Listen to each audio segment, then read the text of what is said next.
Sur l'île de la Réunion, les champs de canne à perte de vue rappellent que l'industrie sucrière est la première ressource économique agricole. C'est au XIXe siècle que l'on décide d'abandonner les autres cultures au profit de la canne à sucre. Un peu partout dans l'île, des vestiges d'usines sont là pour rappeler que très tôt, la transformation de la canne en sucre a été conçue comme un process industriel. Au début de l'année 2014, l'INRAP a été appelé par la Direction des Affaires culturelles de La Réunion pour mettre au jour les bâtiments d'une ancienne usine sucrière dont on ignore presque tout. Seule la cheminée avait été classée au monument historique, comme le sont toutes les cheminées de l'île, encore debout. On se doutait qu'il y avait des vestiges plus anciens, enfin en tout cas des vestiges enfouis, on les voyait plus trop bien. Par contre on avait une photo de 1950 où il y avait encore quelques bâtiments qui émergeaient bien.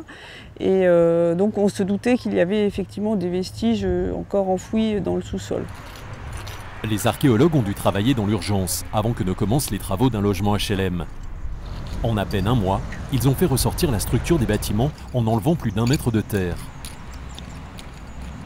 C'est absolument presque comme une fouille gallo-romaine si vous voulez. On dégage les murs à la truelle, on les coupe, on les dessine, on les photographie, on enregistre, on récupère le mobilier éventuellement associé. Le travail suivant est de dater cette usine et de comprendre la fonction des différents bâtiments. Et là, les difficultés commencent pour les chercheurs. Si on connaît la date de fin, c'est-à-dire qui est intervenue en 1894, on ne connaît pas le début du tout de sa fondation. Le problème, c'est que toutes les infrastructures techniques, si vous voulez, les engrenages, les rôles, tout ça, ce sont des gros éléments mécaniques qui ont disparu, qui ont été récupérés, qui ont été refondus, et donc tout ça a disparu. Et à cette phase-là, à cette partie-là du travail qui est assez difficile, dans la mesure où on a très peu d'éléments de datation, vraiment. Les scientifiques doivent donc se plonger dans les archives pour essayer de retrouver l'histoire de l'usine de Grandfond. Malheureusement, il n'existe aucun document qui parle explicitement de cette construction. Les cartes de l'époque n'indiquent même pas son emplacement. C'est donc vers les historiens qu'il faut se tourner. Grâce à leurs recherches, on peut découvrir, comme sur cette lithographie de 1876, à quoi ressemblait une usine sucrière réunionnaise de cette époque. L'avantage dans ce que moi j'appelle la sucrerie de canne réunionnaise, c'est que très tôt, comme elle était éloignée des marchés, comme elle avait des difficultés pour s'approvisionner en matières premières et en technologie, cette sucrerie réunionnaise a été très vite obligée de mettre en place son propre système industriel.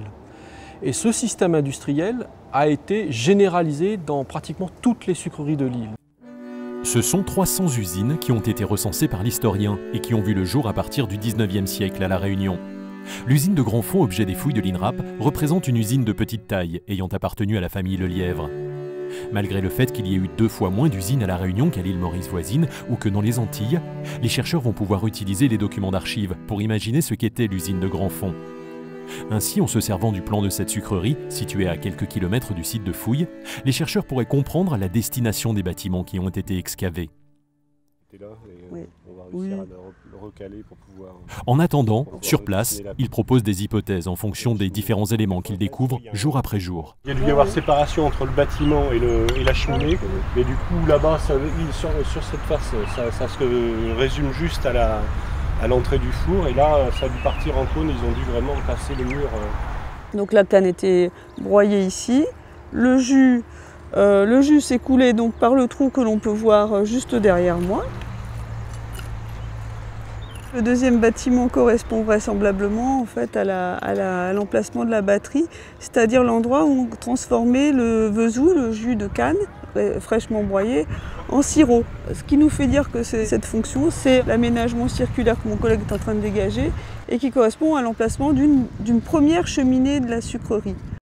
Globalement, ça suit toujours un petit peu le même processus. En plus, ici, ça suit vraiment bien la pente du terrain. Le broyage, l'élément de broyage de la canne. Ensuite, l'endroit où on le chauffe. Et le troisième, c'est la purgerie.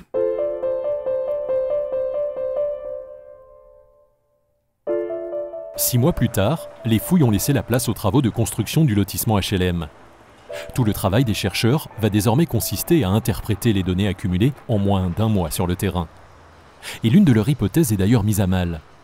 Alors qu'ils croyaient avoir découvert une cheminée sur le site, leurs analyses prouvent qu'il s'agit d'autre chose.